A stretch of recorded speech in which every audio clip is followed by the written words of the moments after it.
আসসালামু আলাইকুম ওয়া রাহমাতুল্লাহি ওয়া বারাকাতুহু ইন্নাল হামদুলিল্লাহ ওয়াস সালাতু ওয়াস সালামু আলা রাসূলিল্লাহি ওয়া বা'দ। আজকে আমরা আলোচনা করব স্বপ্নে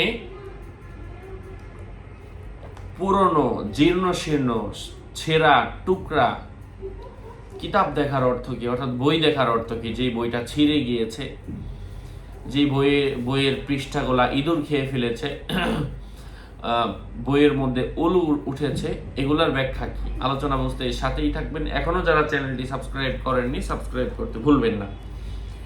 স্বপ্নে কিতাবকে টুকরো টুকরো করে ফেলতে দেখার অর্থ হচ্ছে, এবং কিতাবটা খুবই পুরনো টুকরো টুকরো জীর্ণ শীর্ণ দেখার অর্থ হচ্ছে তার নিজের চিন্তা দূর হওয়ার সম্ভাবনা রয়েছে, তার থেকে সকল ফিতনা এবং অকল্যাণকর বিষয় উঠিয়ে দেওয়া হবে,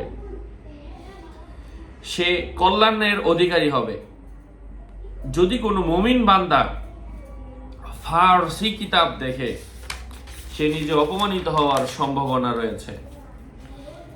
স্বপ্নে নিজের হাতে একটি মোহরাঙ্কিত চিঠি দেখার অর্থ হচ্ছে স্বপ্নদ্রষ্টা বাদশার অনুগত হবে। ঘটনা হলো বিলকিস হযরত সুলাইমান আলাইহিস সালাতু ওয়াস সালামের অনুগত হয়েছিল যখন তার কাছে তার মোহরাঙ্কিত চিঠি পাঠিয়েছিলেন। সে সেই চিঠির কারণেই ইসলাম গ্রহণ করেছিল। যে ব্যক্তি স্বপ্নে দেখবে একটি পুস্তিকা, একটি কিতাব, একটি বই, একটা বুক তাকে উপহার দেওয়া হয়েছে, এর অর্থ হচ্ছে এটা দাসী এবং তার গর্ভে সন্তান আছে। ইমাম ইবনে সিরিন রাহমাতুল্লাহি আলাইহি বলেছেন, যে ব্যক্তি স্বপ্নে দেখবে সে চিঠি লিখেছে, তাহলে এর ব্যাখ্যা হবে সে হারাম সম্পদ অর্জন করবে। যেমন আল্লাহ পাক বলেছেন, ধ্বংস তাদের জন্য তাদের হাত যা লিখেছে সেই কারণে, ধ্বংস তাদের জন্য তারা যা উপার্জন করেছে সেই কারণে। সূরা আল বাকারার ৭৯ নম্বর আয়াত। স্বপ্নে জামার উপর কোরআনের আয়াত দেখার অর্থ হচ্ছে সে নিজে কোরআনকে ভালোভাবে আঁকড়ে ধরবে, কোরআন অনুযায়ী নিজের জীবনকে পরিচালনা করবে, কোরআন অনুযায়ী সে তার সম্পদকে ভাগ করবে। যে ব্যক্তি কিতাবের নিচের ভাগ পাঠ করলো, এর অর্থ হচ্ছে তার উপর ঋণ জমা হবে।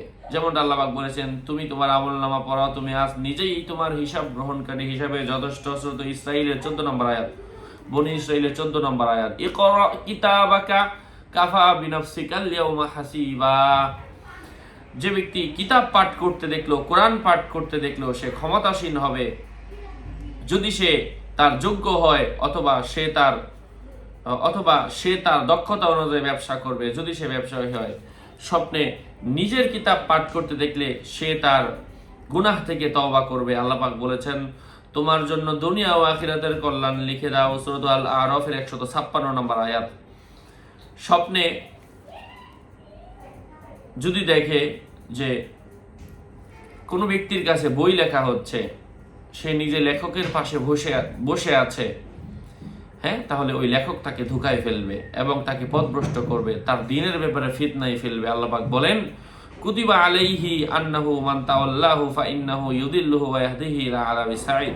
শয়তান সম্পর্কে লিখে দেওয়া হয়েছে যে তার কাছে যে তার সাথী হবে, সে তাকে বিভ্রান্ত করবে এবং জাহান্নামের শাস্তির দিকে নিয়ে যাওয়া হবে। সূরা আল হাজের 4 নম্বর আয়াত।